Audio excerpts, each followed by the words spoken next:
This is The Practicing Christian. The topic for our report this week is the question, is God an extrovert?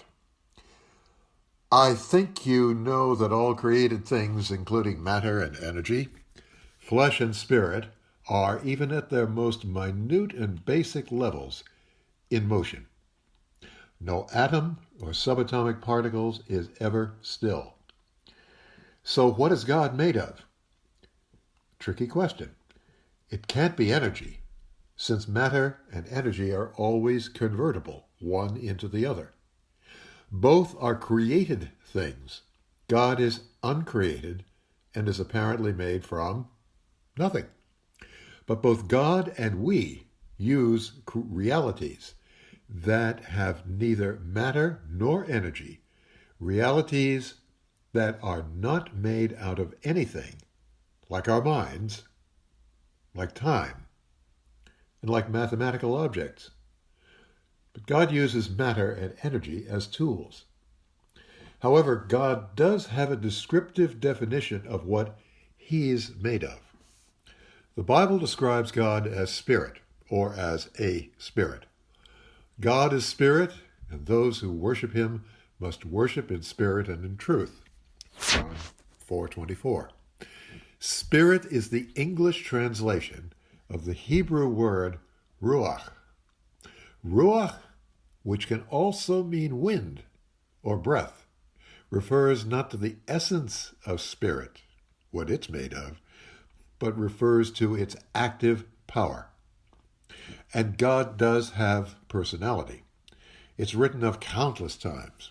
Love, wrath, jealousy, truthfulness, welcoming, forgiving, loyal, angry, and artistic are just a few characteristics of God that can easily be discovered in the Bible. A couple of weeks ago, I was thinking of one way of describing how the human mind works. It's a system that identifies thought and action as either inner-directed, other-directed, or tradition-directed. It's described in the book The Lonely Crowd. Two of the three authors of this sociological classic, a study of American character, David Reisman and Reuel Denny, were my professors at the University of Chicago. I actually understood much of what they were saying and found it useful in working with people. These and the categories developed by Carl Jung, categories of extroversion and of introversion, are often discussed in secular terms as though God had no part in them.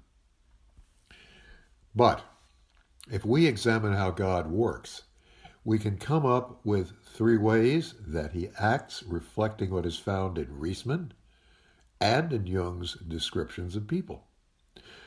Firstly, God the Father is inner-directed, or from Jung, introverted, which means developing His ideas internally. Secondly, God the Son is other-directed, extroverted, always responsive to the Father and to His people.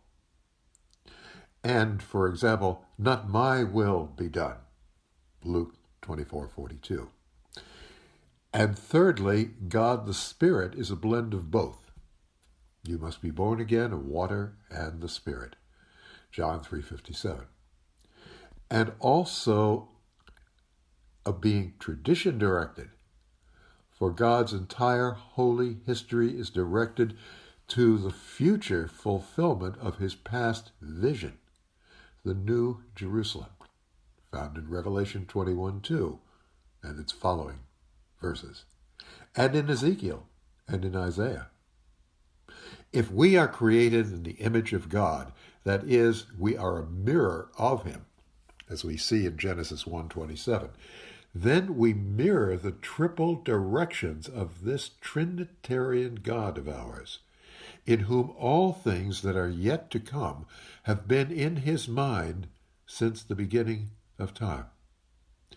And where we may be strong extroverts or introverts, or inner or other or tradition-directed, God, it would seem, is all of these simultaneously. rather like a thoughtful composer who takes great delight in performing his music. And this, I suspect, is why the plain truth of there being one God, period, became expressed by the early church as one in substance and three in personae. Personae is the aspect of someone's character that is presented to or perceived by others. People such as Jehovah's Witnesses and Muslims who have trouble with our Trinitarian understanding of God might have the same thoughts. We all believe in one God, but we experience him differently. So God is indeed an extrovert, and also is an introvert, or a blend of these, just as he is inner-directed and also at times other-directed, and also in the depths of his heart is tradition-directed. After all, if God is to be present from the beginning of time to its fulfillment, and from one end of his universe to another, these are simply ways in which he can be present to all beings and all life simultaneously. And in doing so, I think he might also be inviting us to use these several ways of being human, not as conflicting ways of knowing and living, but as ways to seek a greater fullness of life, for which he has created us. Well, at least that's the way that I see it. This has been something of a diversion from my usual reports.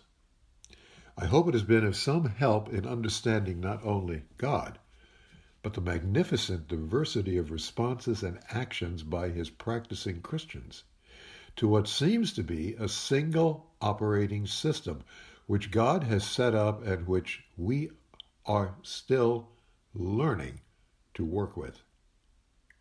We are always either growing or dying. Connecting with our God, who is the source of all created growth, makes sense. The love of which God speaks and to which he calls us is an active process, never a static attitude. This is true of both the love for God that he calls us to give to him and the love towards his creatures that he asks of us. Serve them. Be the king's right arm.